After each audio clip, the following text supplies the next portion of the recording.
दोस्तों, अब से 5 साल पहले भारत वो देश था जो अपनी तीनों ही सेनाओं की जरूरत के ज्यादातर हथियारों को दूसरे देशों से खरीदता था। लेकिन अब धीरे धीरे सिचुएशन बदलनी शुरू हो चुकी है। अब भारत अपनी जरूरत के ज्यादातर हथियारों को स्वदेशी टेक्नोलॉजी के दम पर बनाकर तैयार कर रहा है। साथ में भारत इन्हीं स्वदेशी हथियारों को खूब दबाकर अब एक्सपोर्ट भी कर रहा है। पिछले 2 सालों को यदि देखा जाए तो भारत का डिफेंस एक्सपोर्ट गोली की रफ्तार से आगे बढ़ा है। और इस डिफेंस एक्सपोर्ट के बढ़ने के पीछे सबसे बड़ा कारण रशिया और यूक्रेन युद्ध है। ऐसा मैं इसलिए बोल रहा हूं क्योंकि जब से रशिया और यूक्रेन युद्ध शुरू हुआ है, तभी से ही कई यूरोप के देशों की तरफ से भारत से खूब दबाकर एम्युनिशन की खरीद की जा रही है। और इन यूरोप के देशों की तरफ से ये एम्युनिशन चुपचाप तरीके से यूक्रेन को सप्लाई किए जा रहे हैं। और ये वही यूरोप के देश हैं जो अब से कुछ साल पहले तक भारत के हथियारों की क्वालिटी को बेकार बताते थे।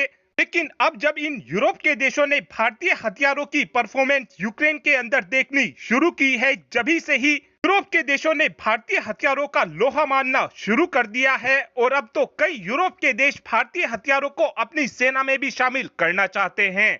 दरअसल हाल ही में ही पेरिस के अंदर एक डिफेंस एक्सपो हुआ है और इस डिफेंस एक्सपो में डीआरडीओ ने भी अपने कुछ हथियारों का प्रदर्शन किया था। और अब डीआरडीओ की तरफ से खुद ही बताया गया है कि इस डिफेंस एक्सपो के दौरान यूरोप के कई देशों को हमारा एक हथियार सबसे ज्यादा पसंद आया है और इस हथियार का नाम पिनाका है। और अब कुछ यूरोप के देश डीआरडीओ से गाइडेड पिनाका को खरीदने को लेकर बातचीत भी शुरू कर चुके हैं। गाइडेड पिनाका की इस समय बात की जाए तो पिनाका सीरीज का सबसे लेटेस्ट और सबसे ज्यादा लंबी दूरी तक मार करने वाला रॉकेट है। गाइडेड पिनाका की रेंज 90 किलोमीटर के आसपास होने वाली है। अभी तक गाइडेड पिनाका को हमारी सेना में भी भारी संख्या में शामिल नहीं किया गया है। इससे कहीं ना कहीं ये बात तो पूरी तरीके से साफ हो चुकी है कि यदि यूरोप के देशों की तरफ से भारत को गाइडेड पिनाका का ऑर्डर दे भी दिया जाता है तो भारत की तरफ से तुरंत यूरोप के देशों को गाइडेड पिनाका की सप्लाई नहीं की जाएगी। और अगर यूरोप के देशों को गाइडेड पिनाका खरीदना होगा तो इनको भी उसी तरीके से लाइन में लगना होगा जैसे हम पहले यूरोप के हथियारों को खरीदने के लिए लाइन में लगते थे।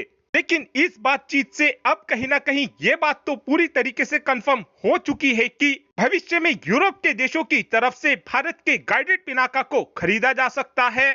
और यदि ऐसा होता है तो भारत की तरफ से डेफिनेटली गाइडेड पिनाका का एक्सपोर्ट यूरोप के देशों को किया जाएगा। और अब आप ही कमेंट कर बता सकते हैं कि क्या हमको यूरोप के देशों को गाइडेड पिनाका देना चाहिए, हाँ या फिर ना। इस बात का आंसर आप कमेंट बॉक्स में दे सकते हैं। Thanks for watching this video. Have a good